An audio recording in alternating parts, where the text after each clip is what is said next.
la explicación de los contenidos temáticos que conciernen a este curso de sistema electoral peruano.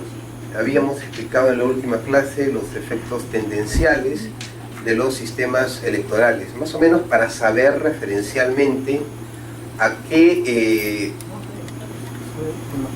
figuras, ¿no?, del sistema político se optimizan aplicando un sistema electoral mayoritario o un sistema electoral proporcional.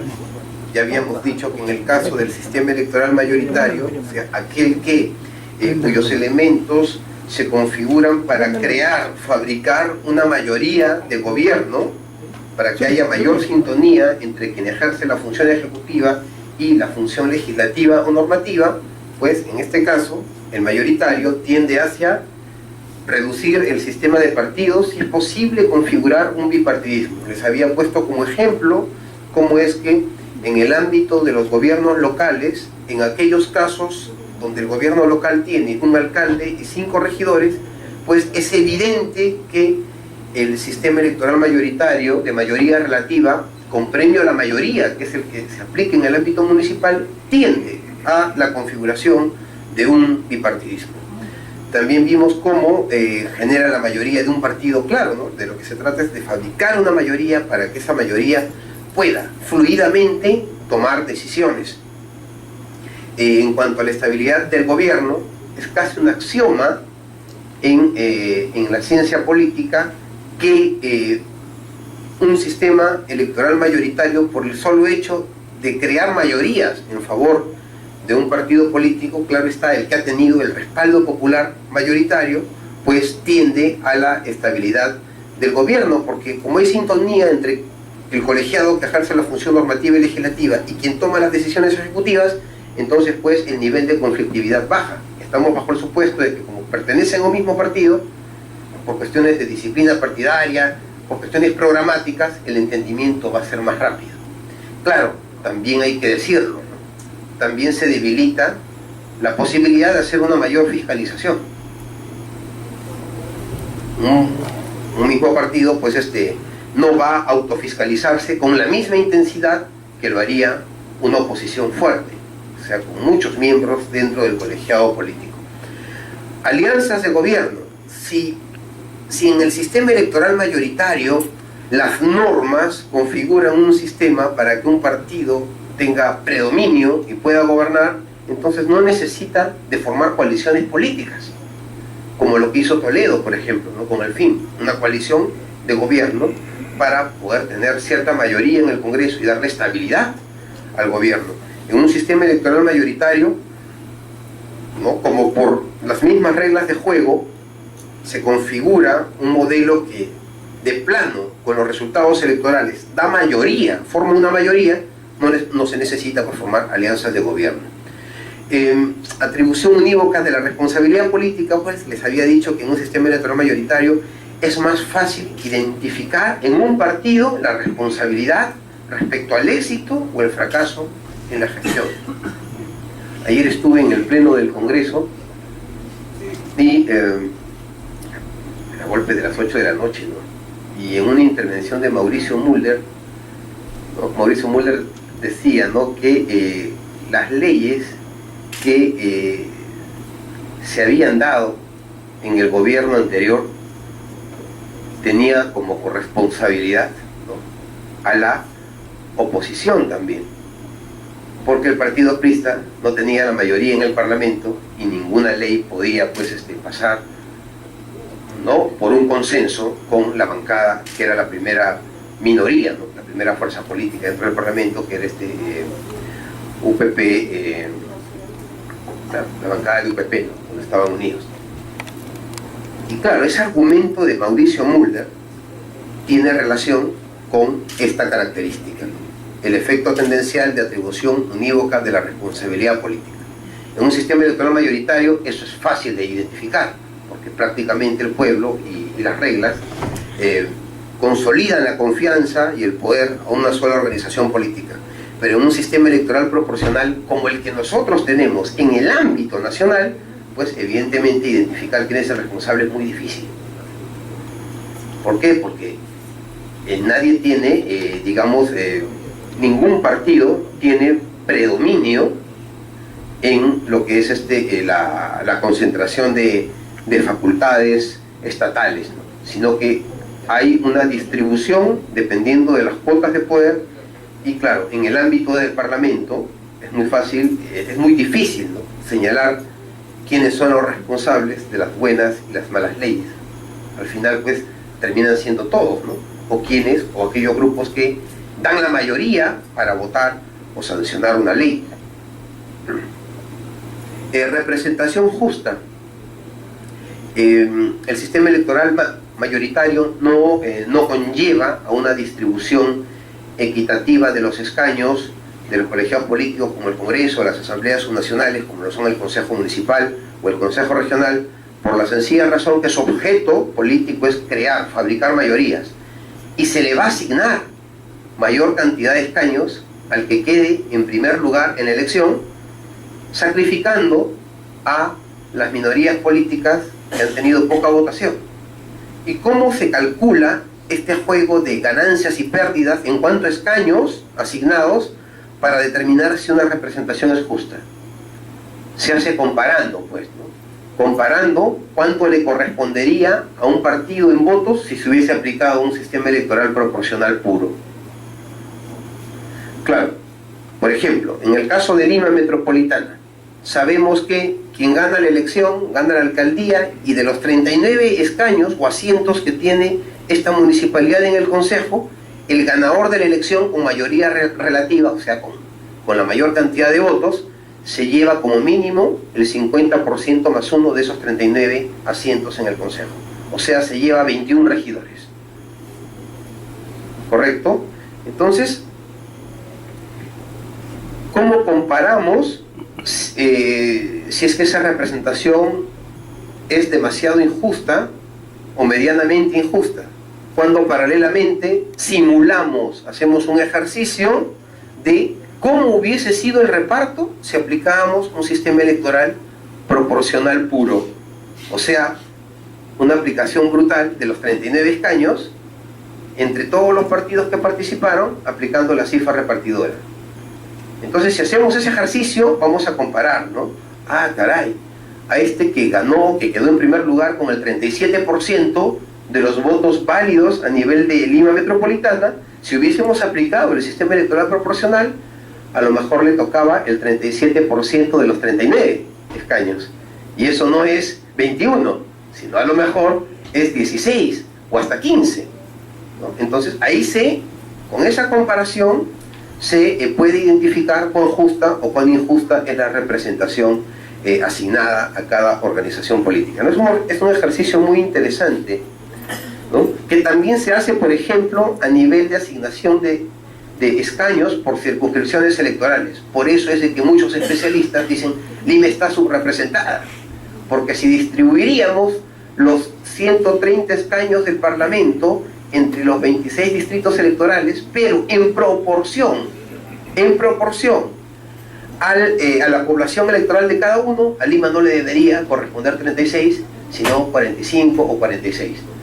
Entonces, en base a esas comparaciones es de que los especialistas, ¿no?, identifican cuán justa o injusta es una distribución de los escaños. Oportunidad de nuevas tendencias, hemos dicho que efectivamente el sistema electoral mayoritario no ofrece oportunidad de nuevas tendencias. ¿Por qué? Porque por el hecho que tiende a configurar un bipartidismo, va a tener un gran efecto reductor del sistema de partidos. No va a permitir que todos los partidos obtengan representación política. Entonces, una nueva tendencia no se va a crear fácilmente, porque en realidad un partido sobrevive, como dirían los especialistas, ¿no?, Dieter Nolle, Bleibhardt, tal. Un partido, para que sobreviva, necesita ganar elecciones, porque como son asociaciones de derecho privado, la principal fuente de ingresos, independientemente del financiamiento público que se da en la mayoría de casos en un contexto de campaña electoral, la principal fuente de ingresos es lo que aportan sus afiliados.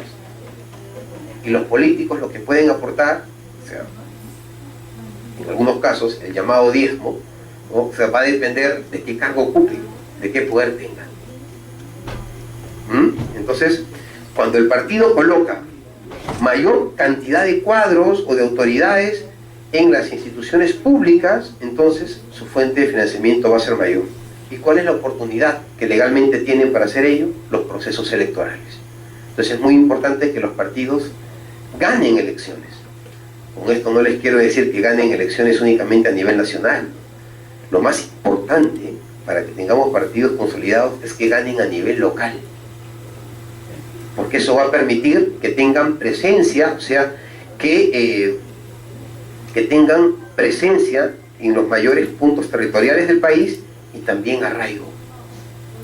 Si los partidos no ganan, en gran medida, elecciones locales, van a ser partidos muy citadinos. Muchos se van a concentrar en Lima únicamente, o en las capitales de provincia. Y ahí sí pues vamos a tener un gran déficit. Por eso creo yo que de ahí tiene una especial justificación, ¿no? La propuesta que hace el Jurado Nacional de Elecciones en el proyecto de Código Electoral y Código Procesal Electoral, ¿no? Al sostener que es necesario que las organizaciones políticas locales dejen de existir para que la competencia política sea entre movimientos y partidos. Al mismo tiempo se recomienda como una herramienta pues para lograr mayor legitimidad, ¿no? Que los partidos tengan mayor presencia en las regiones y en el ámbito subregional, es que utilicen la técnica de las alianzas electorales, ¿no? Entre partidos y movimientos, cosa que después que se dio la ley de partidos políticos de cara a las elecciones regionales y municipales del año 2006 se hizo muy tímidamente, pero ya en las elecciones regionales y municipales del año 2010 vimos pues cómo algunos partidos utilizaron las alianzas con movimientos y pudieron lograr, ¿no?, en el ámbito regional conquistar el poder en plazas electorales muy importantes, ¿no?, como en Cusco y Arequipa. Es cierto que desde el análisis político mucho se ha utilizado la fractura que hay, la fractura política entre un movimiento que defiende intereses estrictamente regionales, subnacionales, y un partido político pues que por el mismo mandato de la ley y por su naturaleza tiene que tener un programa y una cosmovisión política de la sociedad, pero en perspectiva nacional, ¿no? Pero al margen de esa aparente fractura, también es cierto que la ley de partidos ofrece la oportunidad de que un partido pueda aliarse con un movimiento. O sea, no necesariamente tiene que verlo como un enemigo, ¿no?, sino también lo puede ver como un aliado. Es lo que no hay que descartar. Emperatriz siguiente, por favor. Una más. Ajá, tipología de los sistemas electorales. Claro, les estoy dando una tipología muy elemental, ¿no? Porque, por ejemplo, Idea Internacional publicó un texto en el año 2007 sobre el diseño de los sistemas electorales, donde pues la tipología es mucho más amplia, ¿no? El trabajo del profesor Reynolds, uno de los que aporta en ese texto, pues es muy ilustrativo en cuanto a las familias, las nomenclaturas que existen sobre los tipos de sistemas electorales. Aquí yo simplemente estoy ofreciendo una clasificación muy elemental, pero con fines prácticos para que podamos darnos cuenta y distinguir sobre todo los modelos que al menos en nuestro medio político se aplican con más frecuencia. Principios utilizados para la clasificación de los sistemas electorales, ¿no?, es mayoría y proporcionalidad. Estos principios, como habíamos visto, responden al objeto político, al objetivo político de la representación, que eso siempre lo define quien hace las leyes, o sea, el Parlamento. Son los políticos los que definen el sistema electoral a través de las leyes, sobre todo la Ley Orgánica de Elecciones, y en la discusión política son ellos los que analizan la conveniencia o inconveniencia de adoptar una o tal medida. Eso lo vemos frecuentemente cuando se discute una ley de naturaleza electoral, ¿no? Y estos principios son los que en realidad van a influir mucho en la decisión que tomen nuestros políticos. En la práctica, ¿cómo se da? Los partidos, que son pequeños, algunos partidos, o sea, son partidos porque han cumplido formalmente con los requisitos que establece la ley de partidos políticos, pero en la práctica, en el comportamiento político, tienen una conducta muy regional. Vienen las elecciones regionales y municipales y ganan solamente una región. Y ya al ojo el especialista sabe que en esa región está el bastión partidario, o sea, la fuerza electoral del partido. Y muchas veces ese comportamiento político no nos demuestra que el partido tiene, pues, o sea, ese carácter nacional que le exige la ley. Y vamos a darnos cuenta que en el debate parlamentario, estos tipos de partidos que son que tienen una marcada tendencia regional o un ámbito de acción más local, van a defender, al momento de la discusión política, van a defender, ¿no?, van a defender que se configure un sistema electoral proporcional, porque con la proporcionalidad van a tener la oportunidad de poder acceder a escaños. El sistema electoral proporcional permite, como les decía en clases anteriores, o sea, resulta más fácil que aplicando un sistema electoral proporcional, partidos que en el ámbito electoral tienen del 10% de la votación nacional válida para abajo, puedan acceder a representación política, a ganar congresistas en el Parlamento, a colocar congresistas en el Parlamento. Los partidos fuertes, que en el Perú en realidad hablar de partidos fuertes es una cuestión coyuntural y cíclica, porque la volatilidad es tan alta, la volatilidad electoral de un partido es tan alta que un partido es fuerte en una elección, pero a la siguiente ya es débil. Noten ustedes lo que pasó con Perú Posible, del 2001 al 2006, lo que pasó con el partido aprista del 2006 al 2010, ¿no? 2006, votación alta, 2010, descendió, ¿no? Entonces pareciera que esa es la regla del comportamiento electoral peruano durante toda la década pasada. Un pico y luego un descenso, ¿no? Y claro, los partidos fuertes van a pretender pelear por un sistema electoral mayoritario, o cuanto menos, si el país tiene configurado en la constitución política el principio de representación proporcional, como es nuestro caso cuando leemos el artículo 187 de la Constitución, no podemos escaparnos del sistema electoral proporcional, porque la Constitución lo manda. Entonces, en esos casos, cuanto menos, los partidos políticos fuertes van a luchar porque se aprueben algunas leyes que restrinjan los efectos de la proporcionalidad. Por ejemplo, luchar por aprobar una barrera electoral. Estamos en un sistema electoral proporcional, pero consideramos que no todos deben tener acceso a la representación. Los partidos débiles generan problemas para llegar a consensos, entonces mejor establecemos una barrera electoral para aquellos partidos que tengan el mayor respaldo a nivel nacional, sean los únicos que puedan acceder a la representación política. Miren cómo es que la condición de partido en el Parlamento, débil o fuerte, en el debate político puede, digamos, coadyuvar a tomar determinada posición en el debate de los sistemas electorales. ¿Bien? Entonces, en base a estos principios es de que en la discusión política se va a aprobar sistemas electorales que tiendan a generar mayoría o a generar proporcionalidad. Excepcionalmente, y también por la coyuntura política, los partidos tienden a discutir sobre un sistema electoral combinado, y muchas veces sin medir las consecuencias. Yo personalmente creo que eso fue lo que pasó con la reforma de la ley de elecciones regionales, ¿no? Mediante la ley 29.470, ¿no? En realidad nosotros en el ámbito regional tenemos un híbrido que en algunos casos puede dar mayoría al presidente regional y en otros dejarlo pues en total desamparo con una exorbitante oposición en el Consejo Regional. Eso lo vamos a ver luego, esperemos que el tiempo nos alcance.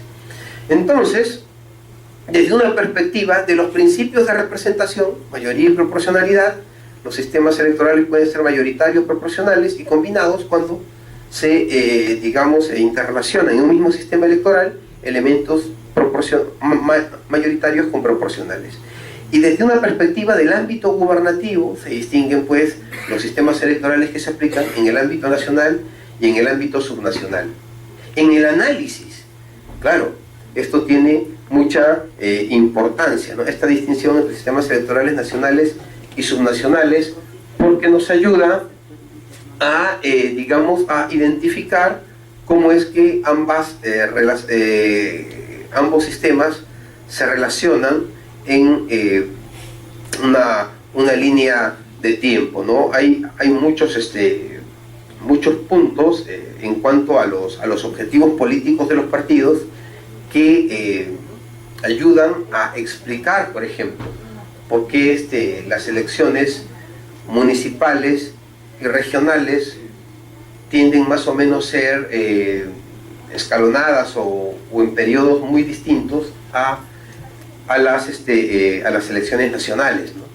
Siempre se pensó de que el objetivo del constituyente, porque esto fluye de la constitución política, de una de las disposiciones transitorias y finales de la constitución, ¿no?, es que siempre se quiso que las elecciones subnacionales, o sea, regionales y municipales, sirvan de termómetro político a los partidos de cara a las elecciones generales, ¿no?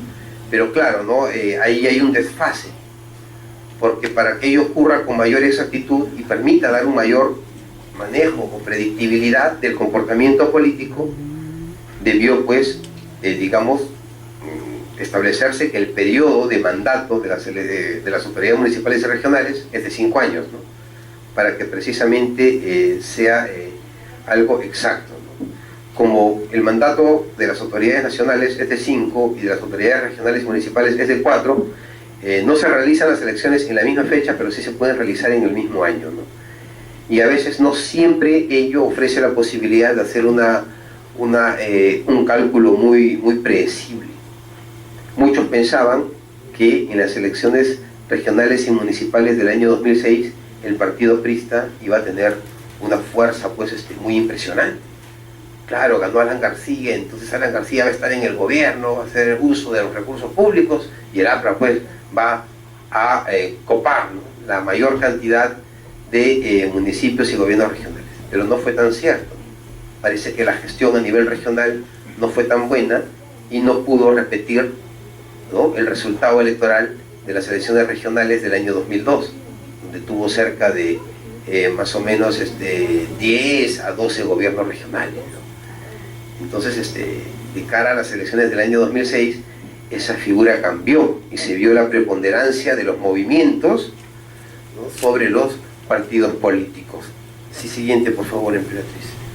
Características del sistema electoral mayoritario, ¿no? Una primera característica. Aquí en realidad lo que les ofrezco es simplemente una tabla de resultados, ¿no?, una tabla de resultados del año 2002 de la circunscripción electoral de Amazonas para las elecciones regionales y municipales del año 2002. En realidad, el ejemplo lo que trata de graficar son los efectos, ¿no? Y aquí tenemos en esta tabla de resultados, pues, a los 3 partidos que, aplicando el sistema electoral de mayoría, con premio a la mayoría, no olvidemos que en las elecciones regionales y municipales del año 2002 y 2006, el sistema electoral, la fórmula electoral que se aplicaba en la elección regional era igual, casi la misma que la que se aplicaba y se aplica y se sigue aplicando hasta ahora en el ámbito municipal. ¿Correcto? La elección era por lista, todos los que integraban las listas representaban, ¿no?, a toda la región, no había circunscripción provincial y el cálculo, o sea, y con un solo voto el elector elegía al presidente como a los consejeros regionales, y con esa misma votación se determinaba cuántos escaños le correspondía a cada organización política.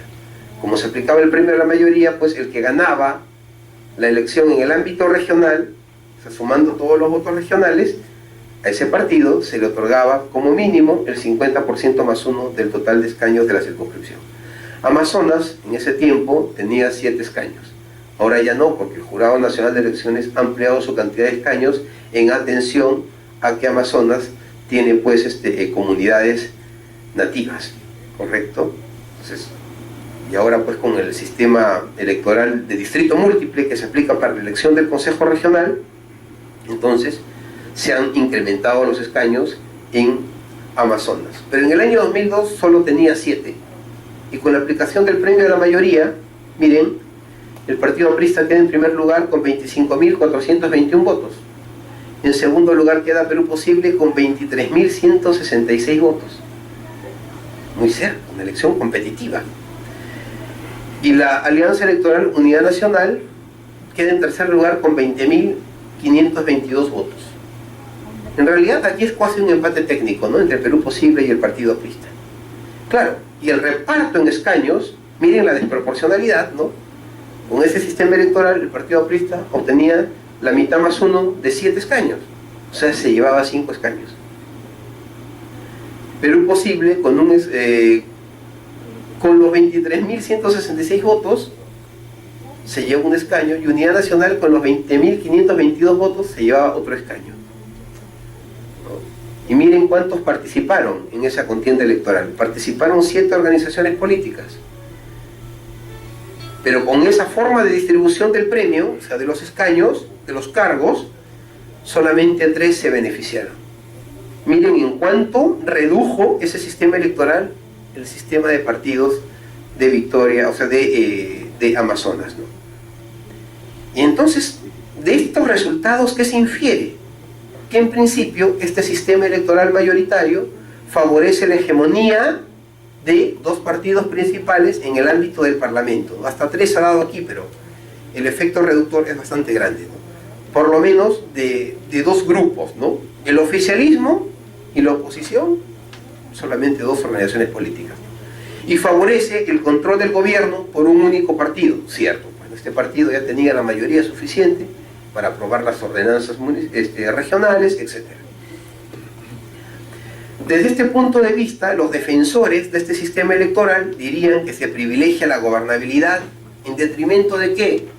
Del pluralismo político, de la inclusión política, etc., ¿no? Otra característica: este sistema electoral permite reflejar de modo más claro qué partido tiene la responsabilidad de gobierno, ¿no? Aquí es clarísimo, ¿no?, que si algo sale mal, este partido pues tiene la culpa, evidentemente. Este sistema mayoritario impide la excesiva fragmentación partidaria dentro del colegiado político, dentro del Consejo Regional. Es más fácil que con esta representación puedan impulsarse las decisiones políticas que con una representación mayormente fraccionada. Y por último, este modelo se caracteriza, hablo del sistema electoral mayoritario, en que se gobierna según la voluntad de la mayoría de los representantes. O sea, quien tiene la mayoría, pues, va a poder, digamos, no solamente, o sea, tomar las decisiones sin necesidad, sin estar obligados de consensuar. Porque como ya tienen los votos, simplemente actúan.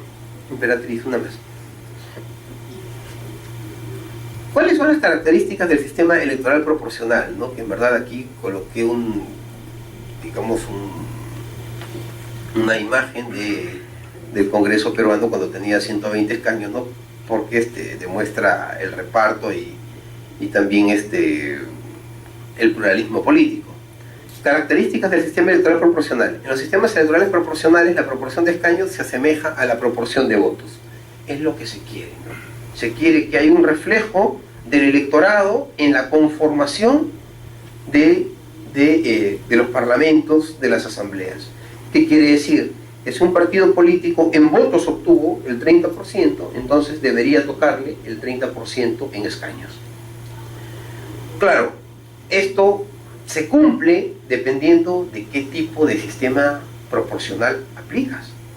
Si es un sistema electoral proporcional puro, o sea, en Distrito Nacional y con aplicación directa de la fórmula de reparto, que puede ser cifra repartidora, puede ser reglas de 3 simple o métodos de Hart, etc. ¿no? Si se aplica ese modelo, pues en verdad el resultado va a reflejar en mayor medida la estructura del electorado. Pero si aplicamos un sistema electoral con distrito múltiple, con barrera electoral, entonces se va a atenuar en singular medida los efectos de la proporcionalidad. La barrera tiene por propósito excluir a partidos para que el Parlamento no esté demasiado fraccionado. El distrito electoral múltiple trata de atenuar los efectos en la repartición de una votación a nivel nacional. En un distrito múltiple, lo que va a ser más importante al momento del reparto es cuán distribuido está el respaldo de cada partido político en votos. O sea, se va a buscar el voto estratégico en que el partido pues, logre distribuir su votación en el mayor número de distritos electorales.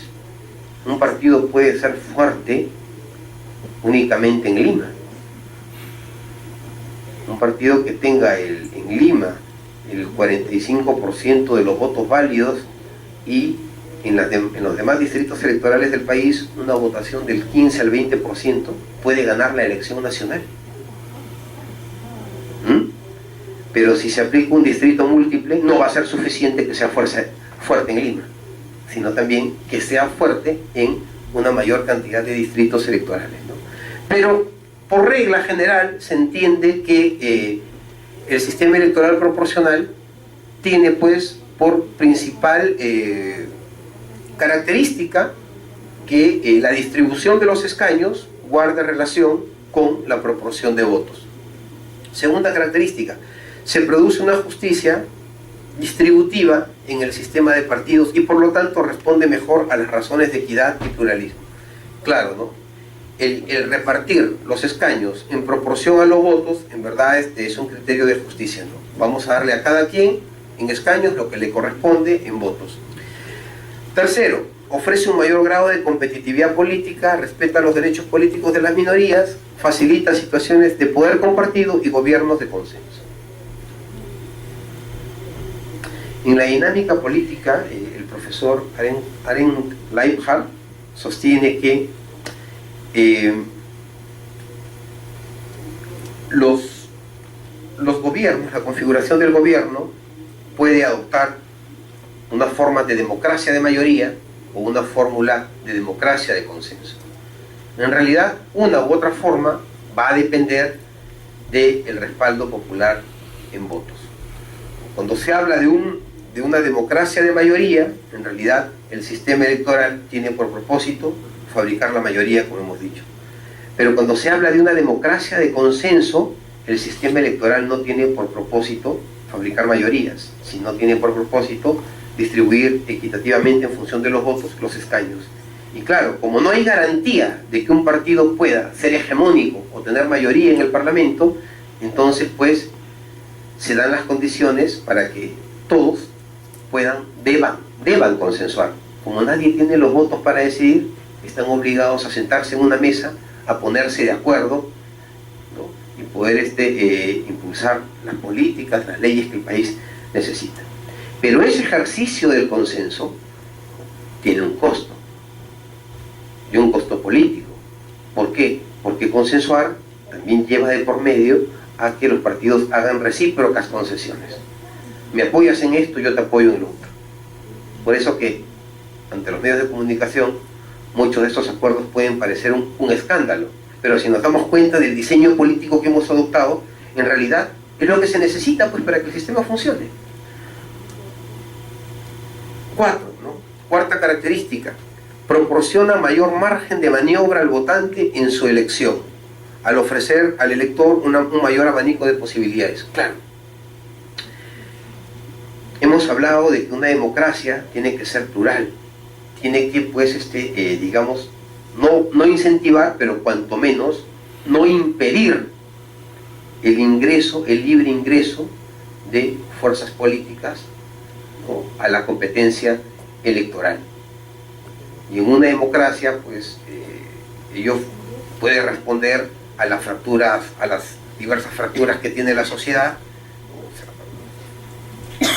Una fractura, ¿no?, clásica, ¿no?, por ejemplo, empresariado, trabajadores. Entonces, el sistema no puede impedir que los trabajadores se organicen para tener un partido a través del cual puedan defender sus intereses. Es legítimo, está hecho para eso. Tampoco puede impedir que los empresarios se agremien o formen un partido también para defender sus intereses. Entonces, como es parte del juego político democrático, el pluralismo, pues, es un elemento esencial. Y el elector, para que nuestra sociedad reafirme su condición democrática, el elector necesita que hayan opciones para poder elegir. Si viviésemos bajo un sistema de partido único, el elector concurriría a las urnas sin tener opciones, sin tener elección. Y si existe voto obligatorio, peor aún, ¿no? No solamente están obligados a recurrir a las urnas, sino que también están obligados, pues, a votar por lo menos por ese partido, ¿no? Que es el único. Entonces, la pluralidad, el pluralismo político es esencial. Pero como además se ha configurado un sistema donde todos tienen la posibilidad de ganar por lo menos un escaño, entonces la pluralidad, el pluralismo político se va a optimizar, y a veces en demasía, ¿no? Entonces, pues, ¿no? El modelo permite muchas alternativas y el elector tiene un abanico de posibilidades para elegir, un menú muy amplio, y por eso que la crítica a este modelo es de que fomenta la dispersión del voto. Cuando se dispersa mucho el voto, los elegidos, es muy probable que los elegidos tengan un mayor nivel de legitimidad de entrada. O sea, van a ganar, sí, pero seguro con una menor votación, con un menor respaldo popular. Cuando existe un bipartidismo, la elección se polariza entre dos partidos, entonces el ganador lo va a hacer con un porcentaje más alto. Pero cuando existen muchos partidos, se va a conducir a la dispersión del voto del electorado, y claro, consecuencias, los ganadores lo serán, pero seguro con un menor nivel de legitimidad de entrada, y van a quedar muchos electores también excluidos de la representación política. O sea, mucha gente, por el hecho de que sus partidos no superaron la barrera electoral, van a quedar fuera del proceso de adjudicación de escaños. Muchos votos. Los votos de aquellos partidos que no superaron la barrera electoral prácticamente quedan marginados de la construcción real de la representación política. Y esos votos, que algunos, me incluyo yo, les llamamos como los votos que no cuentan, muchas veces pues representan una cifra importante, ¿no? Yo recuerdo que en la elección general del año 2006, los votos que no contaban, sumados, acumulaban una cantidad prácticamente equivalente a lo que había obtenido el partido Sí Cumple, que obtuvo en el Congreso pasado 3 escaños. O sea, es una cantidad considerable de electores, pues, que prácticamente su voto quedaba excluido en la formación de la representación política. Un sistema electoral, pues, que esté mucho más legitimado tiene que ser más inclusivo. Y esos niveles de exclusión tienen, pues, que reducirse. Y por eso creo, y les decía, que en la elección general del año 2011, recién se ve el otro efecto de la barrera electoral. Un efecto es excluir a partidos que no tienen mucha legitimidad en votos del proceso de adjudicación de escaños. Pero el otro efecto es que también se agrupen los partidos para poder superar la valla. Y esa lección la hemos visto en el año 2011. Formar un partido político no es nada fácil. Existe un sinnúmero de reglas que cumplir, de procedimientos que impone la ley. También es tiempo, también significa despliegue de recursos. Entonces yo creo que el momento que da miedo para participar en un proceso electoral es precisamente el de las elecciones generales. Porque si no se actúa de manera estratégica, el partido o pierde su inscripción, y si hace las cosas bien, continúa en el juego político. Claro, para algunos será muy fácil, me reescribo de nuevo, ¿no? Pero para muchos no.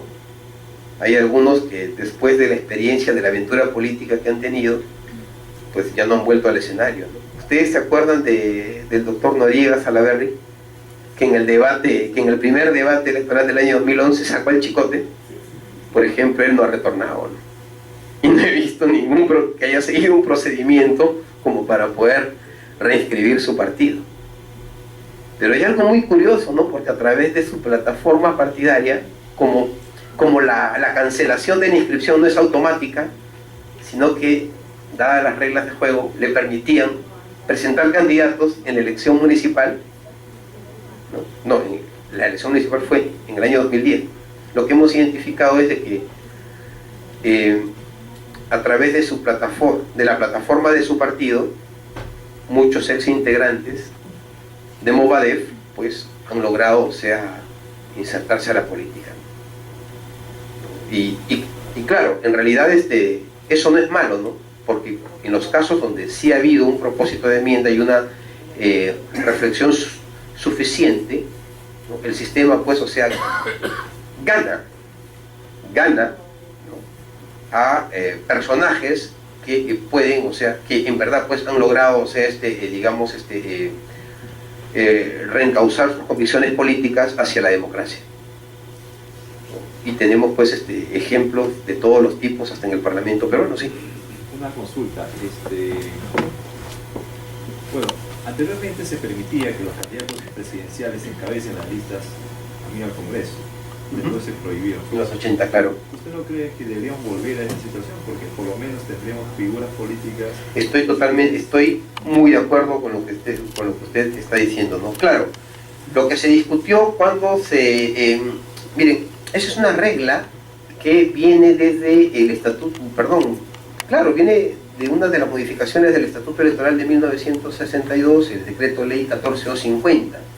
Luego, en el año 2005, el Congreso, en un intento de, unificar la legislación dispersa, emite una ley orgánica electoral, sobre la base de ese Decreto Ley 14250, que es la ley que va a regir las elecciones del año 1995, el famoso TUI, ¿no?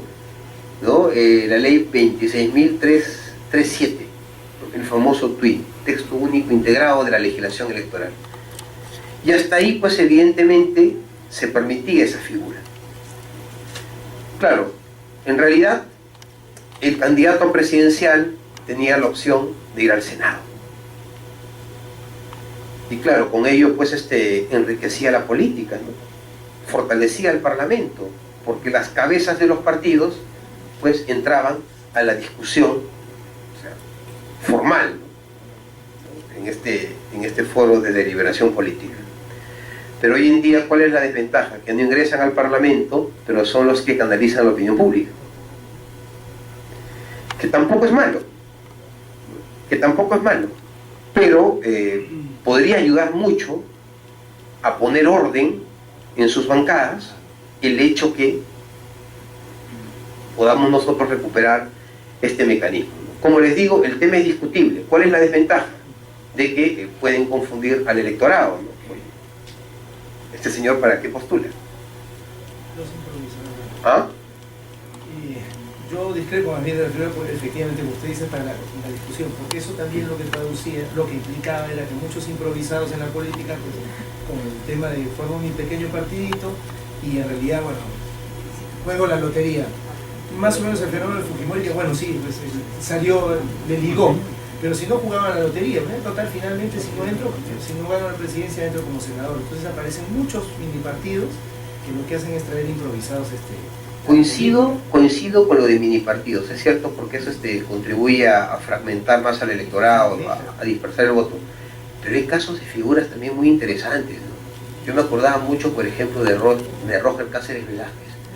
O sea, claro, es cierto que el sistema permitía, pues, que emerjan esos caciques, pero en realidad, o sea, yo veía que, claro, son caciques de la política, pues, en el argot, en la jerga política, pues, que por ejemplo utilizaba Álvaro Rojas Amanés, ¿no? Que en paz descanse, ¿no? Uno de los estudiosos de los partidos en el Perú, pero en realidad, o sea, es una figura, desde mi punto de vista, respetable, ¿no? Y no solamente él, ¿no? O sea, Genaro Ledesma Izquieta, ¿no? Que creo que he visto la galería de fotos, hay muchos, ¿no? Dirigentes, fundadores de partidos políticos que en ese tiempo contribuían a la fragmentación, pero que después de muchos años el Congreso les ha dado un reconocimiento. Y es porque en realidad, o sea, son personalidades que aportaban en el debate político. Hay de todos los casos. Se cumplen los casos que usted dice, pero también se cumplen los otros casos, ¿no?, de gente de partidos pequeños que, al ser incluidos en el Parlamento, pues digamos que contribuían a un mejor debate, ¿no? Pero claro, también se critica, no viene toda una crítica sobre cómo funcionaba el Congreso en los 80, ¿no? La gente criticaba que la estructura institucional no estaba pues acorde a la velocidad con la que tenían que darse los cambios necesarios frente a una herencia normativa, si cabe el término, que venía pues de toda la dictadura militar. Ahí viene pues la discusión de qué tipo de Congreso, por qué tipo de Congreso optamos, ¿no? Si por un Congreso unicameral o si por un Congreso bicameral. En la práctica, los Congresos unicamerales tienen la ventaja de tomar decisiones más céleres. Por eso es que las asambleas constituyentes son unicamerales, ¿no?, para que en menor tiempo posible se le pueda dar a la sociedad una constitución política. Pero ante un contexto de adecuación, ¿no?, normativa, legal, de todo un andamiaje que venía de la dictadura, a cambiar ese modelo hacia las formas democráticas, pues evidentemente, o sea, por lógica, se deduce de que el Parlamento unicameral cumplía un rol importante en el proceso de cambio político. Pero ya cuando la democracia está asentada y se requiere pues dar mayor seguridad jurídica a las reglas de juego, yo creo que sí es válido repensar si es que a estas alturas del camino podríamos retornar a la bicameralidad. O sea, en realidad son opciones que tiene el constituyente, en este caso pues el Congreso de la República, que es un poder constituido pero con facultades constituyentes, ¿no?, por lo dispuesto en el artículo 206, ¿no?, de evaluar dicha situación, ¿no? Por más impopular que parezca esa medida, yo creo que la discusión política sobre si es conveniente o no, creo que enriquece mucho al país. Primero usted y luego usted, sí, y usted luego, sí. No sé, quisiera saber su opinión, ¿no?, respecto al tema del establecimiento de barreras electorales.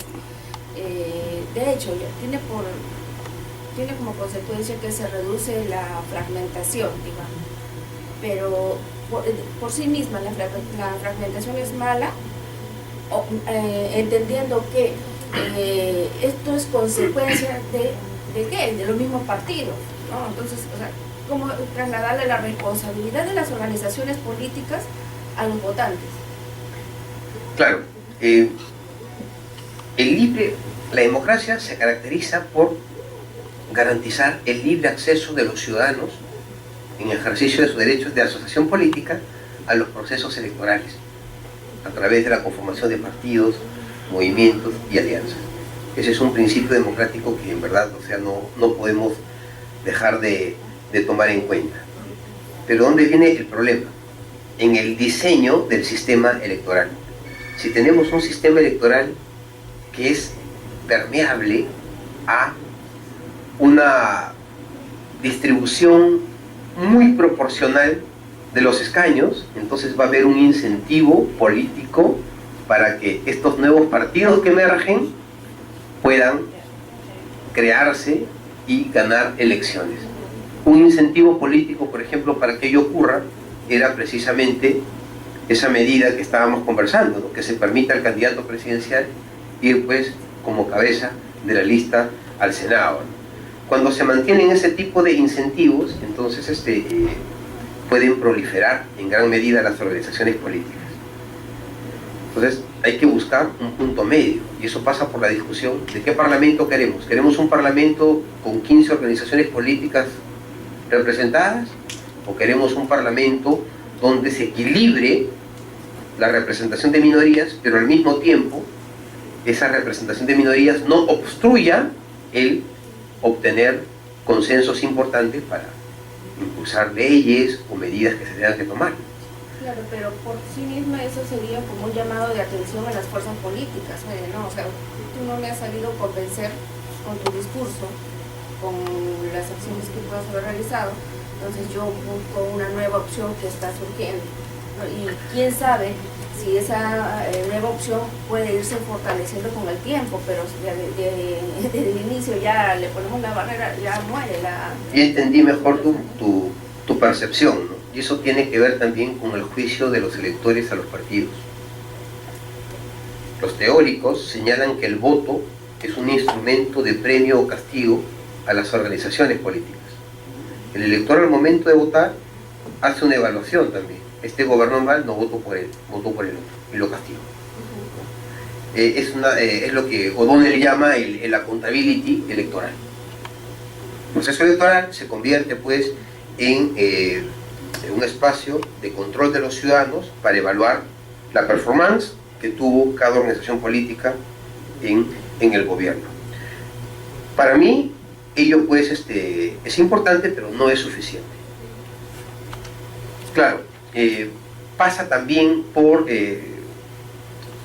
deliberar sobre qué tanto la barrera puede ser, digamos, compatible con los principios de inclusión, ¿no?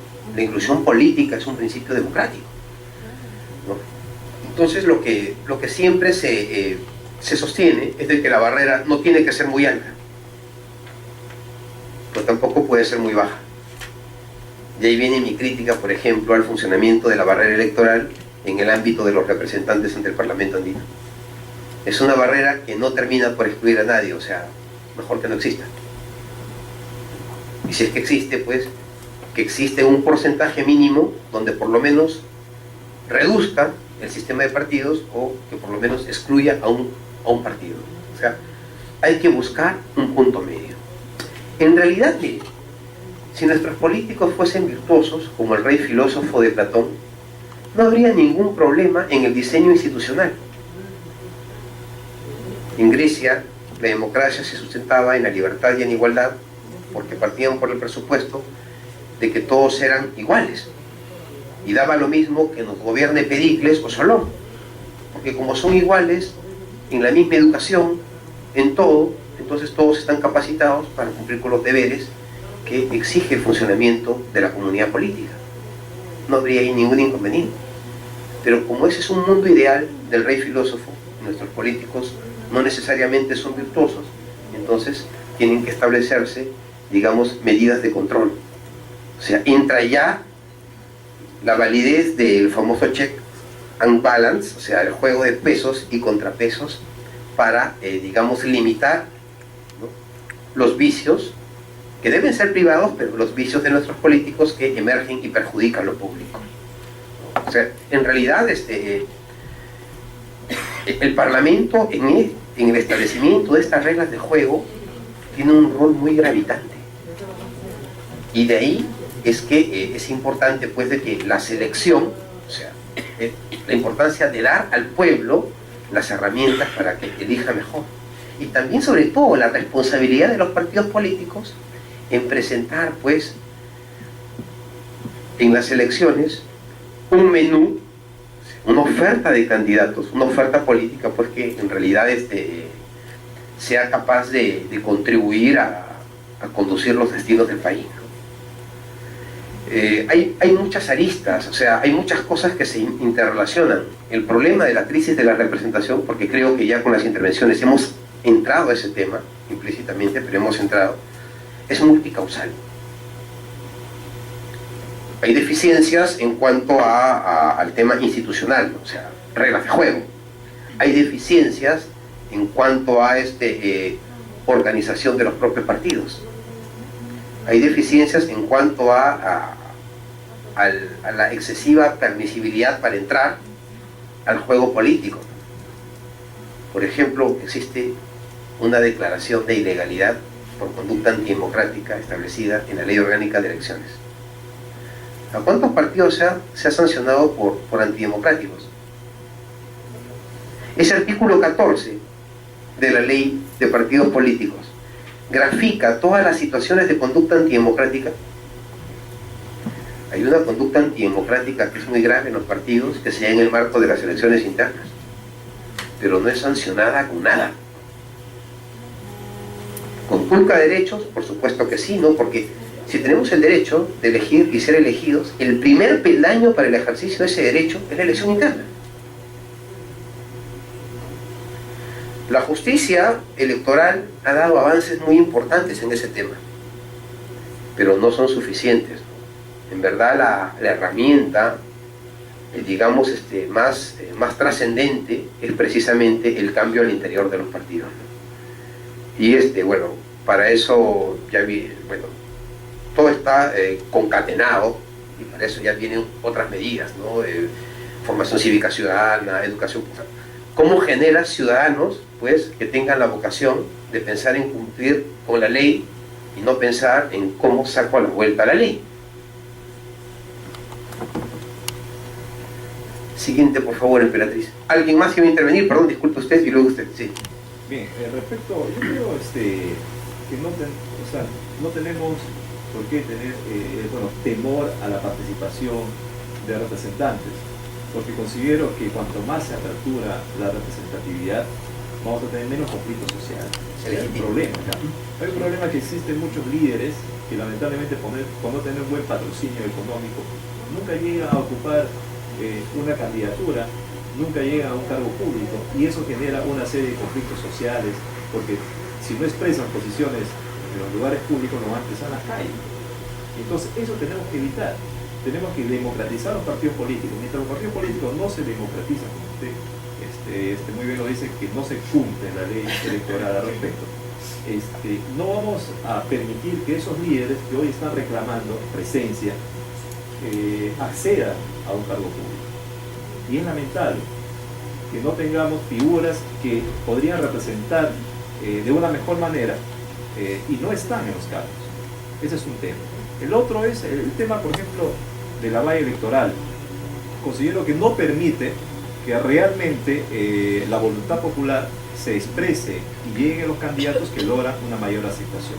Un caso muy concreto para el caso de Ucayali, en las elecciones parlamentarias anteriores a esta, el congresista que hoy está, Carlos Tubino, sacó 3 veces más la votación que cualquier otro candidato. En ese momento, el candidato Tubino estaba en una lista del señor Salinas, creo, que era el candidato presidencial. No pasó la valla electoral y no llegó al Congreso. Tuvo que cambiar de camiseta para poder acceder en esta oportunidad al Congreso. Entonces, esas son formas, por ejemplo, como no se escucha la voluntad popular, y por eso muchos sectores de repente no se sienten representados. Es lastimoso. Bueno, desde la perspectiva del diseño de los sistemas electorales en el mundo, hay modelos que son la experiencia comparada es muy enriquecedora, ¿no? Tal vez esas situaciones podrían superarse con alguna modificación. En Alemania se maneja la institución del exceso de escaños. No hablo de una recepción mecánica de esa institución, ¿no? Tendría que evaluarse en qué medida pueda ser aplicada, ¿no? Pero en principio pasa por una reforma constitucional, porque el exceso de escaños se aplica cuando el número de congresistas no es cerrado, sino que es abierto, como el modelo español, ¿no? Que la Constitución no dice cuál es el tamaño del Congreso, o sea, cuántos parlamentarios tiene el Congreso, y eso permite también a la autoridad electoral redimensionar cada cierto tiempo el tamaño del Parlamento. O sea, cada 5 años, o cada 10, o cada 15, o cada 20 se hace una nueva corrida y se ve en cuántos escaños se incrementa el Parlamento, ¿no? En verdad, o sea, hay muchas cuestiones que se pueden discutir para construir una mejor representación política. Pero en cuanto a la democratización de los partidos, todo pasa por identificar dos puntos, ¿no? Ustedes, si es que leen a Robert Michels, un texto, no me equivoco, creo que es del año 1911, sobre los partidos políticos, Robert Michels resalta el principio de jerarquía que rige al interior de los partidos. O sea, es uno de los que sostiene pues, la existencia de la ley de hierro de las oligarquías. Y claro, pero estamos en un contexto donde ya la democracia se ha convertido no solo en una forma de gobierno, sino en un principio de la organización del Estado y de la sociedad. Y se exige pues a los partidos que también sean democráticos. Por naturaleza, por historia, son estructuras que se basan, como toda organización, en el principio de jerarquía. Pero esa jerarquía ya no puede ser ejercida pues en términos tan cerrados, ¿no? La ley exige que se democratice, la Constitución exige, en el artículo 35, que funcione democráticamente. ¿Qué les quiero decir con esto? Cuando la estructura del partido funcione de manera más cerrada, no va a ser muy permeable a captar liderazgos locales, sino más bien a concentrar en determinadas castas los liderazgos locales. En realidad son formas de hacer política. Pero si es que vemos que el escenario me exige ser democrático y si quiero que el partido dure en el tiempo, entonces en realidad tengo que abrir las puertas a esos nuevos liderazgos y buscar estrategias en cómo captarlos para fortalecerme. No olvidemos que un partido, si no gana elecciones, va a morir en el tiempo. O se convierte en un partido muy citadino, de cuadros, o en un partido, digamos, muy centralizado, ¿no? Y es lo que no queremos, porque de una u otra forma, si el partido adopta ese formato de un partido muy citadino, muy centralizado, nunca va a poder cumplir con las finalidades que le exige la ley, que sea un partido nacional. Ahí viene otro tema también de actitud de los líderes, de los fundadores, de los principales referentes de un partido en el diseño del partido político. ¿Qué partido queremos? ¿Queremos un partido que tenga una representación de 3 o 4 congresistas en el Parlamento? ¿O queremos un partido pues que lidere el país en estos 100 años que vienen? Es un tema de visión.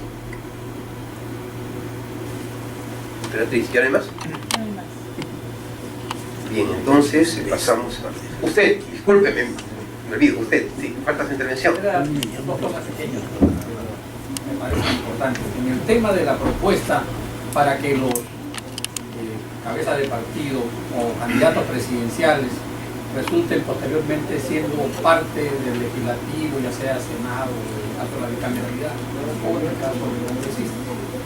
Se supone que previamente tendrían que ellos atravesar la valla electoral y segundo, a su partido tendría que corresponderle la cifra repartidora correspondiente, ¿cierto?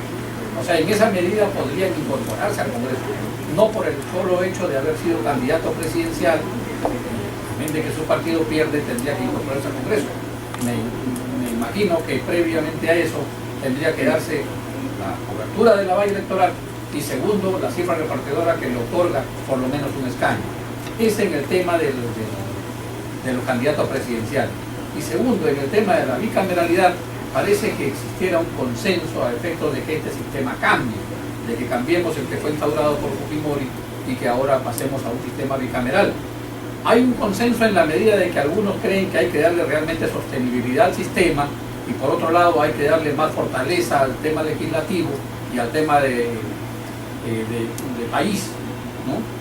Pero hay otros también que piensan que es mejor que tengamos la bicameralidad porque como no hice mucho por mi pueblo, porque me la pasé comiendo pollo, entonces ya sé que no me van a reelegir en mi provincia, en mi departamento. Entonces optaré por una curul senatorial en la cual sí pueda yo coger votos de Puno, de Arequipa, de Ica y de repente así la pueda hacer, como se dice en el argot, ¿no? Entonces, en lo general, hay digamos, el consenso de que se cambie el sistema bicameral. Pero por supuesto, eso también va a tener que traer una reingeniería legislativa y una reingeniería administrativa. Porque lo que tenemos años en el Congreso y lo que hemos estado gozando en los años 80 y 90, la etapa en la que no había computadoras ni teléfonos celulares, éramos pues 1.700 trabajadores y asistíamos a 240, porque eran 180 diputados y 60 senadores. Hoy somos más de 2.000 y solamente atendemos a 130. Entonces, por eso digo yo, se va a requerir de una reingeniería, tanto legislativa como administrativa.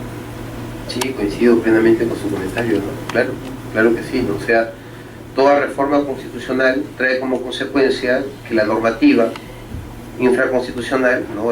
Se adecue a esa reforma, ¿no? Si en este caso vamos a modificar el diseño del Parlamento, de un Congreso unicameral o otro bicameral, pues evidentemente va a tener que modificarse tal vez deba existir un reglamento del Senado, ¿no? También un soporte administrativo para la nueva Cámara. Evidentemente que eso va a ser así, definitivamente. Y claro, y en el proceso de distribución de escaños, ya asignados a los distritos electorales entre los partidos, no hay que olvidar que el procedimiento tiene 3 etapas, ¿no? La primera es la barrera, distinguir quienes han superado la barrera electoral. La segunda etapa es aplicar la cifra repartidora, y la tercera etapa es ya aplicar el voto preferencial, que tiene como finalidad determinar quiénes dentro de la lista van a ocupar los escaños que le han sido asignados a los partidos con la cifra repartidora. Bien, sí, pasamos a lo que es elementos del sistema electoral que son en realidad categorías de análisis clave, ¿no? El primer elemento, y creo yo el más importante, el que va a definir cuál va a ser el efecto real de la proporcionalidad del sistema, o sea, si que adoptamos un sistema electoral proporcional, el tamaño de la circunscripción va a definir qué tanto se va a aplicar esa regla de proporcionalidad. Eso lo dice Sartori, ¿no? Giovanni Sartori. Y claro, esta circunscripción electoral siempre, en la gran mayoría de casos, se fundamenta sobre la base del territorio, ¿no?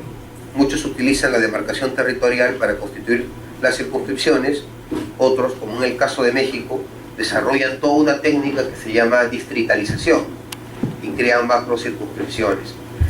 En el mundo anglosajón se utilizan mucho las circunscripciones uninominales para elegir a los representantes, en Francia también.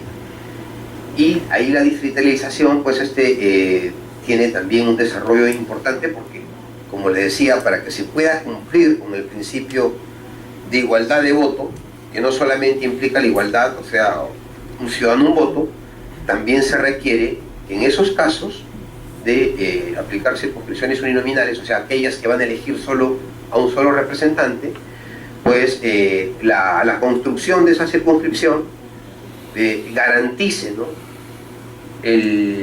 Garantice que el voto del ciudadano de esa circunscripción tenga el mismo peso político y electoral que el voto del ciudadano de cualquier otra circunscripción, ¿no? Y les puse, creo, el ejemplo del caso del ciudadano de Madre de Dios con el de Lima. No sé si recordarán que les dije que el voto del ciudadano de Lima pues tiene un peso mucho menor que el voto del ciudadano de Madre de Dios, o sea, matemáticamente, cuando eligen al Congreso, ¿no? Ellos eligen un congresista, digamos, en razón a 50.000, 55.000 electores, ¿no? Lima elige a 36, pero en razón a más de 6 millones de electores, y la equivalencia matemática no es la misma, ¿no? Entonces, en estos países donde utilizan distritos uninominales, pues la ingeniería electoral para garantizar que el peso matemático del voto de los ciudadanos de un distrito sea igual al del otro, pues es altamente desarrollada, tiene muchos cálculos, ¿no? Matemáticos. Otro elemento es la forma de la candidatura, ¿no? Otro elemento es el voto, la estructura del voto sobre todo. El voto tiene por propósito, pues, permitir la manifestación política de los electores en las urnas. Pero cuando se estructura de determinada manera, el voto pues va a determinar la relación de los ciudadanos con los partidos. Hemos dicho que las formas de las candidaturas pueden ser individuales o por lista. Y la lista también tiene muchas variantes. La lista cerrada y bloqueada, la lista abierta, la lista cerrada y desbloqueada, etcétera, ¿no? Y claro, cada tipo de voto y cada tipo de lista van a incidir en determinado comportamiento de los electores. La fórmula electoral, es aquella prescripción matemática que nos indica qué es lo que se refiere, qué es lo que se requiere para determinar a un ganador, un perdedor de la elección, o en todo caso la distribución de las cuotas de poder de los escaños.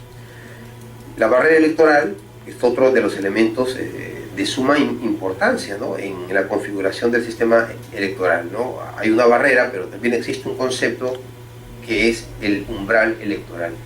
La distinción entre barrera electoral y umbral, pues, es prácticamente legislativa, ¿no? La barrera electoral es un elemento que está configurado en la ley y que impone un determinado porcentaje de votos o una determinada cantidad de escaños para habilitar al partido a que pase al procedimiento de asignación o adjudicación de escaños.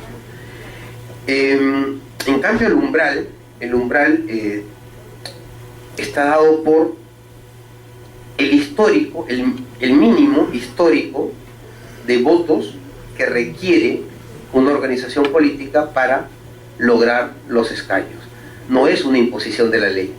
El umbral responde a un dato histórico estadístico que va a indicar a los políticos hacer un cálculo, una medición de cuánto requeriría en votos para poder lograr ese escaño. O sea, mientras el umbral es un elemento del análisis del comportamiento electoral, la barrera legal o electoral es, pues, una imposición de la ley para determinar quiénes pasan al procedimiento de adjudicación de escaños o no. Tal vez hay una complicación en el caso de la barrera, cuando la ley señala que pasan la barrera quienes logren superar el 5% de la votación nacional válida para el Congreso, o logre por lo menos conseguir 7 escaños en más de un distrito electoral. Pero para saber si ha cumplido con lograr 7 escaños en más de un distrito electoral, hay que aplicar la cifra repartidora. O sea, en nuestro diseño, la cifra repartidora se va a aplicar 2 veces. Una de manera simulada, para saber quiénes han quiénes han obtenido el requisito de los escaños, y otra que va a ser la aplicación definitiva, solo entre aquellos que han superado la barrera. ¿Dónde está la ganancia? La ganancia está en que aquellos que queden excluidos de la etapa de adjudicación de escaños, o sea, a través de la cifra, de la segunda aplicación de la cifra, ¿no?, van a ceder lo que les correspondía a quienes sí lograron superarla. Ahí está el caso de Jaime Salinas en el año 2006. En el distrito electoral era fuerte, no a nivel nacional, y ese escaño que deja de percibir pasa a otra fuerza política. Es la ganancia y la pérdida. El sistema electoral también tiene elementos especiales. Está, por ejemplo, el tema de la frecuencia de las elecciones. O sea, y la frecuencia de las elecciones está vinculada a la duración del mandato. Si el mandato dura 3 años, como era el que tenían las autoridades municipales en los 80, entonces, pues, la frecuencia de las elecciones va a permitir un mayor activismo electoral. Otro elemento es la simultaneidad. Sí. Si me permite, disculpe. Para poner en consideración, de repente se pueda conversar un poco o ponerle agenda, ¿no? Esta forma de elemento de distribución en cuanto a las circunscripciones, me parece, no sé si, bueno, quiero compartir con usted, es un poco que, sí, bueno, es un sistema que habita el centralismo, porque de qué manera regiones como extensas zonas como la Amazonía tienen muy poca representación, y eso quizás no les permite salir de la situación en que se encuentran, porque a pesar de que se diga que el país ha entrado en un proceso de descentralización, existe un centralismo muy fuerte, donde los recursos se manejan desde Lima. Y si no hay recursos, no hay cambio, no hay impulsos. Entonces, la manera de hacer polos de desarrollo se logra con mayor presencia en los cargos públicos o con mayor presupuesto. Madre Dios tiene un representante, Cayali tiene 2, toda la Amazonía en conjunto creo no pasa de 10 o 11, a pesar que tiene el 70% del territorio nacional. Imagínense. Es algo de repente injusto, ¿no? Claro, ¿no? Sí, es cierto, ¿no? Eso también es un tema de diseño, pero lo que en realidad ha primado en el artículo 21 de la Ley Orgánica de Elecciones, que es la norma que establece el procedimiento de distribución de los 130 escaños, ¿no? Es precisamente el tema de la distribución geográfica, ¿no? O sea, la regla señala que a cada circunscripción electoral para el Congreso se le asigna un escaño. Ahí se van 26 escaños, porque son 26 distritos, de los 130. Y quedarían 104 escaños que se distribuyen de manera proporcional a la población electoral de cada distrito. Claro, en realidad el análisis del diseño conlleva pues también a tal vez agregar otros elementos que permitan, o sea, una representación tal vez mucho más afín a nuestra realidad. Nosotros hemos combinado estos dos elementos, pero en el ámbito regional, por ejemplo, el jurado ha logrado pues asignar más escaños a aquellos distritos electorales que tienen pueblos originarios y comunidades nativas. Y ahí precisamente, ustedes saben que quien aplicó esta nueva técnica en el jurado fue el doctor Hugo Sibina Hurtado. Y Hugo Sibina Hurtado es de San Martín. Es un presidente, bueno, es presidente de la Corte, ¿no? Pero él viene de San Martín, ¿no? Y atendiendo precisamente a esa realidad, el doctor Sibina consideró pues, que en el ámbito regional tenía que hacerse una distribución, una asignación de los escaños regionales, pero que permita la inclusión de los pueblos originarios, ¿no? La inclusión real de los pueblos originarios. Y es por eso que, en mérito de esta idea, el Pleno del Jurado Nacional de Elecciones decidió asignar más escaños a aquellos distritos electorales regionales que tenían asentadas en su territorio comunidades y pueblos originarios. En realidad la medida, ya pasado el tiempo, creo que ha sido positiva, porque las principales comunidades, o sea, las principales circunscripciones que se han beneficiado precisamente son aquellas que tienen selva y ceja de selva, porque ahí se asientan los pueblos originarios.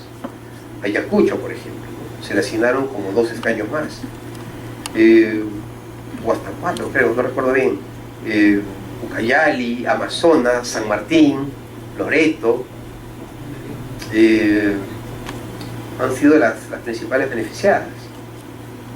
Cusco también, porque Cusco también tiene ese ejército, también tiene pueblos originarios. Creo que ha sido una buena práctica, ¿no?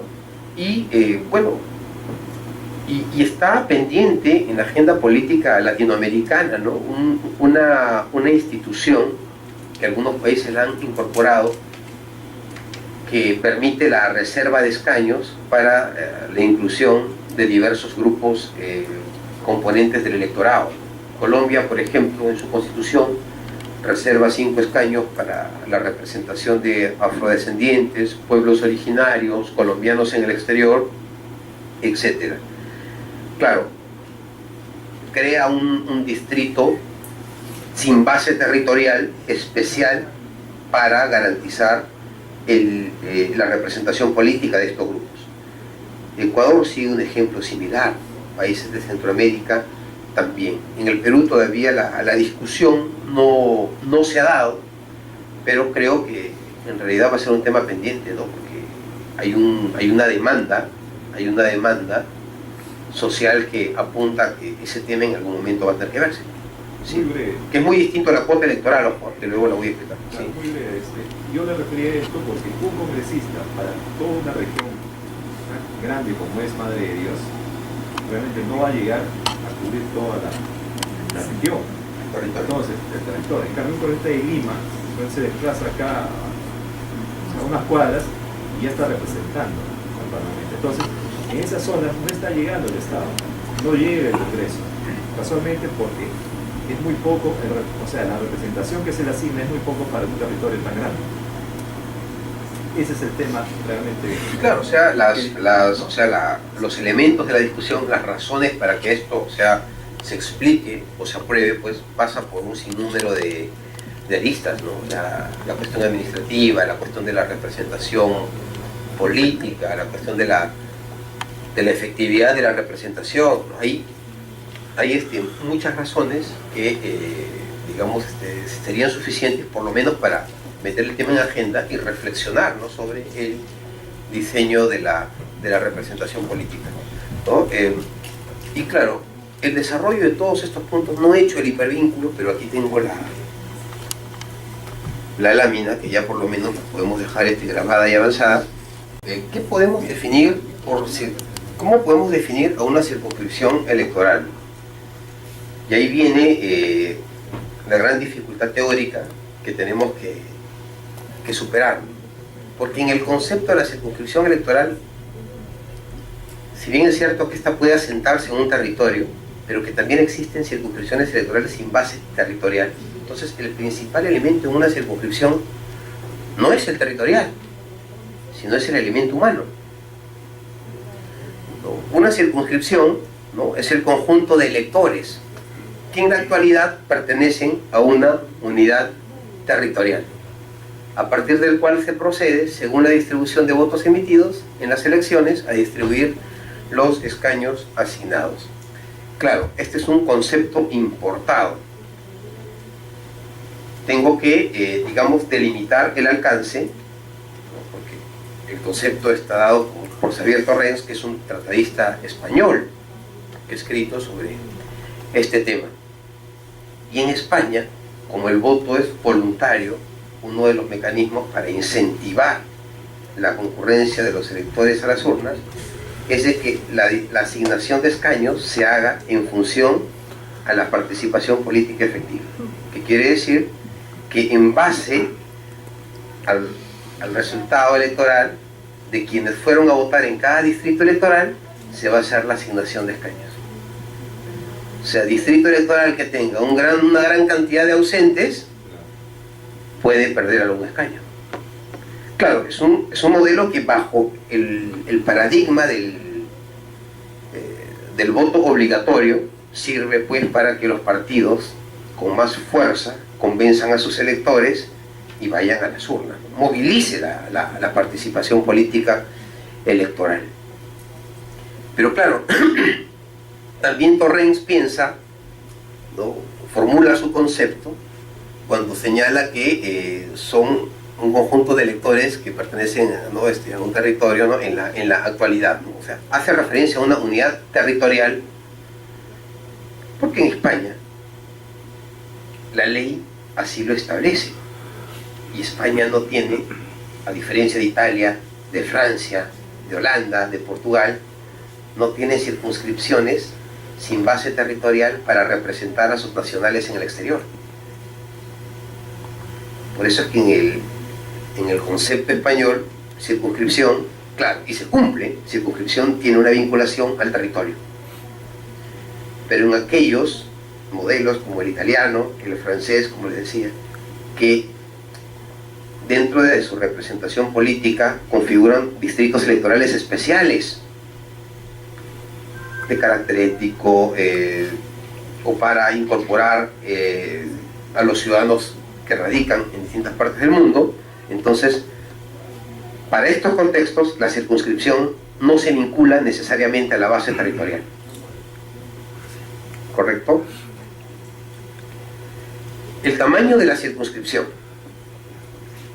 Las circunscripciones varían. Dieter Nolen, en un trabajo muy importante titulado Los sistemas electorales y los partidos políticos, sistemas electorales y partidos políticos, distingue entre circunscripciones uninominales y circunscripciones plurinominales. Uninominales, aquellas a las que se les asigna un solo escaño, en el caso peruano sería Madre de Dios, ¿no? Y circunscripciones plurinominales, aquellas que tienen más de un escaño. Dentro de las circunscripciones plurinominales hay pequeñas, hay medianas y hay grandes. Circunscripciones pequeñas, ¿no?, de 2 a 5 son aquellas que tienen entre 2 a 5 escaños, medianas de 6 a 10 y circunscripciones grandes de más de 10. En el caso peruano solamente tendríamos una circunscripción grande en el ámbito de la elección congresal, que sería pues la circunscripción de Lima Metropolitana. La gran mayoría son pequeñas, la gran mayoría tiene entre 2 a 5 escaños, a excepción de Piura, que tiene 7, y La Libertad, que también tiene 7. Sí. Quiero hacer una pregunta breve con ánimo de hacer otra. La pregunta breve es la siguiente. En el censo electoral peruano actual, ¿se incluye a los residentes peruanos en el extranjero? Sí. Ya. Entonces, si es así, parece lógico, aunque no esté todavía legalmente normado, que tengan una representación. Sí. Porque es un conjunto de personas que, claro, no tienen una unidad territorial, o sí la tienen, pero fuera del país, para que sean ejercidos su derecho político. Sumado, obviamente, a esto, el caso de ciudadanos residentes en el extranjero que no han actualizado su domicilio, viven de facto en el exterior, pero que también tendrían que ejercer su derecho político, y quizás sea una forma, un incentivo para que los ejerzan, que puedan contar con una representación, que puedan considerar como una circunscripción electoral su situación.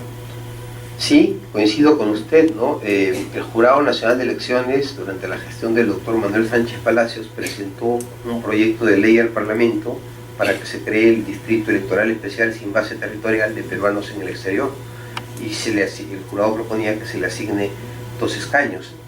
Luego, en el periodo congresal pasado, el jurado ya no presentó iniciativas legislativas en esta materia, porque ya un grupo de congresistas había hecho suya la que presentó en el periodo 2001-2006, pero el jurado emitió una opinión favorable. Yo recuerdo que cuando presidía la Comisión de Relaciones Exteriores, el congresista Alejandro Aguinaga Recuenco, creo que el doctor Tarazón era asesor de esa comisión, ¿no? El jurado me asignó a mí el estudio de ese tema y emitimos una opinión favorable, porque la opinión que salió de normatividad se aprobó en el pleno del jurado y se remitió al Congreso, y fue en ese sentido.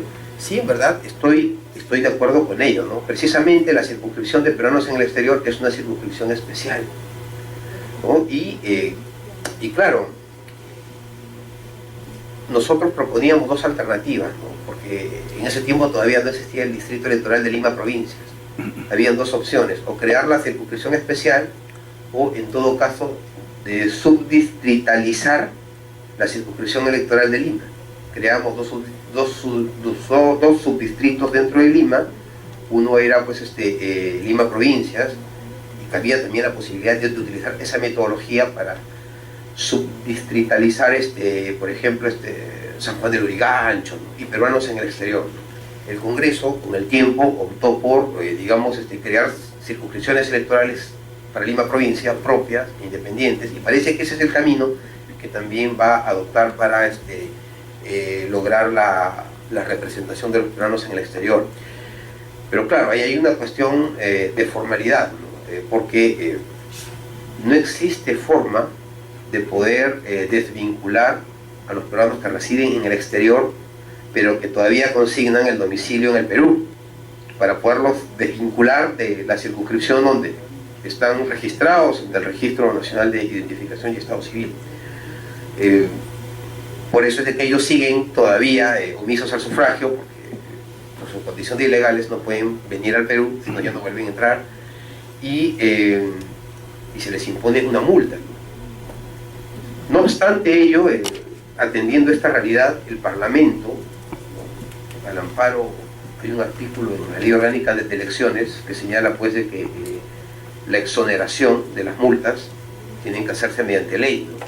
Podría el Parlamento pues facultar a los organismos electorales para que los libere de esa carga, ¿no? A los peruanos que están en esa situación. Bueno, es un tema muy especial, porque en realidad ustedes han visto cómo los peruanos en el exterior se han organizado y están reclamando una representación, una cantidad de escaños en el Congreso, ¿no? Pero la decisión política pasa por evaluar cuántos. Si se les asigna lo que en mérito a la población que representan, realmente les corresponde. O sea, si aplicamos, o sea, si le damos una asignación de escaños proporcional a lo que ellos representan, o si es que les damos una cantidad de escaños por asignación directa que sea muy inferior. Alguna vez escuché en la Comisión de Relaciones Exteriores también las opiniones de Fernando Pesta, de Carlos Blanco Bustamante, cuando los invitaron, y claro, ellos eran de la opinión que se les dé una cantidad de escaños fija, un escaño, ¿no? O 2 escaños.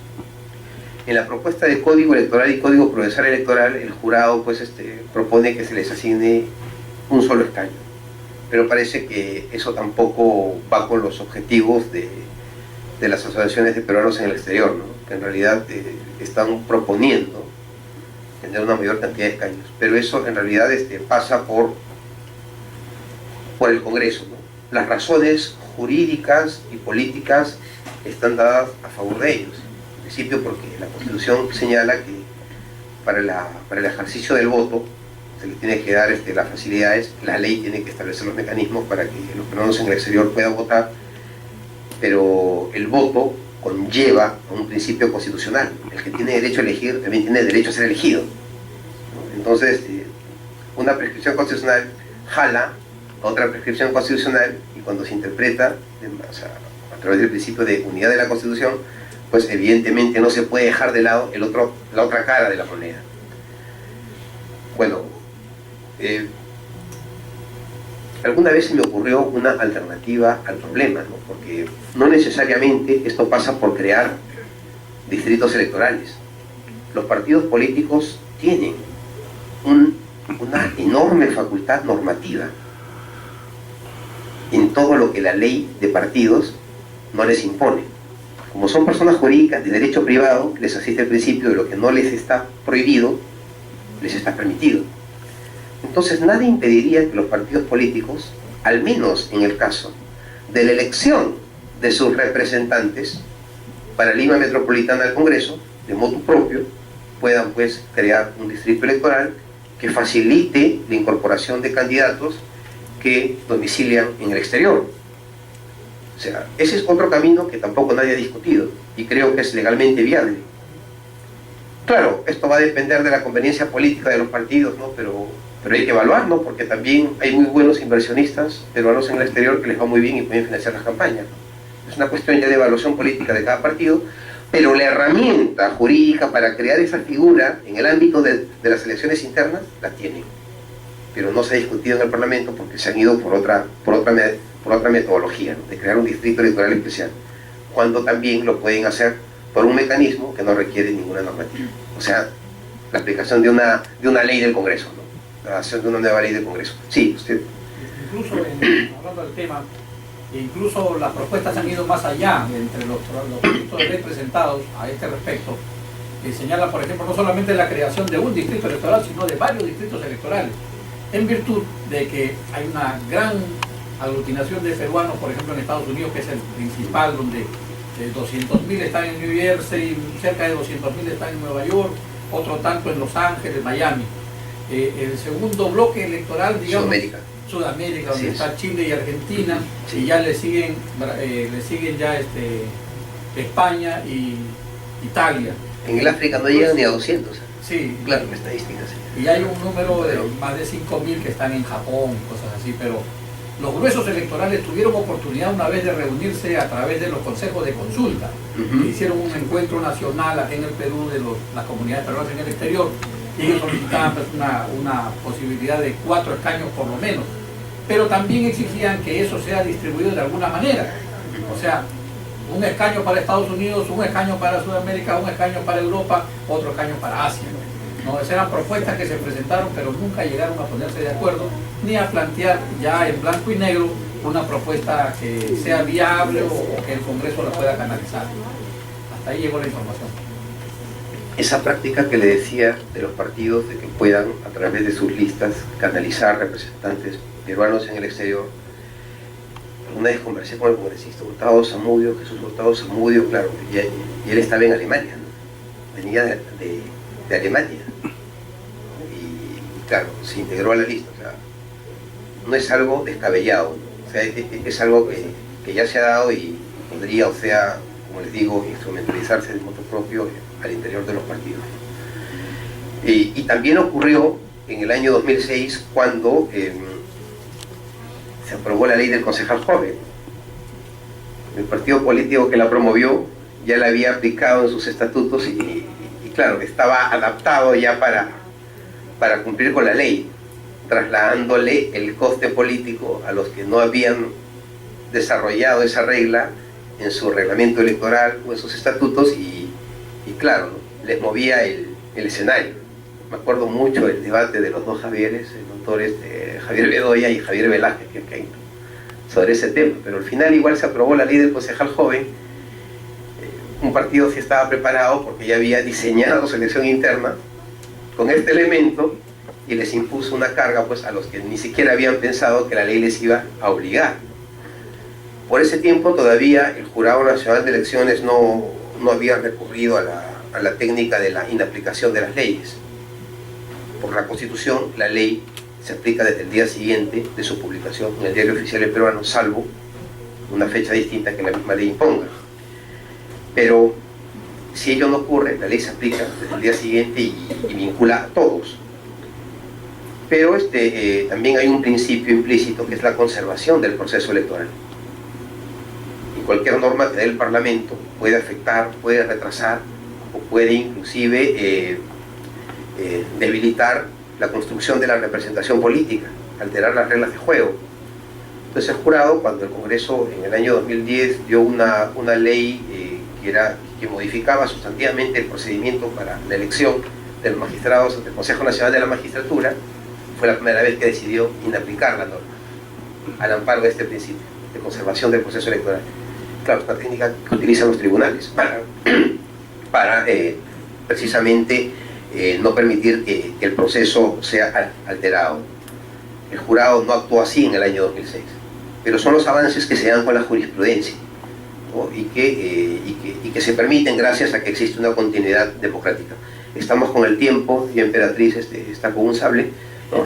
Entonces, bien, nos quedamos aquí. El día lunes sería el martes, perdón, sería la última clase. De antemano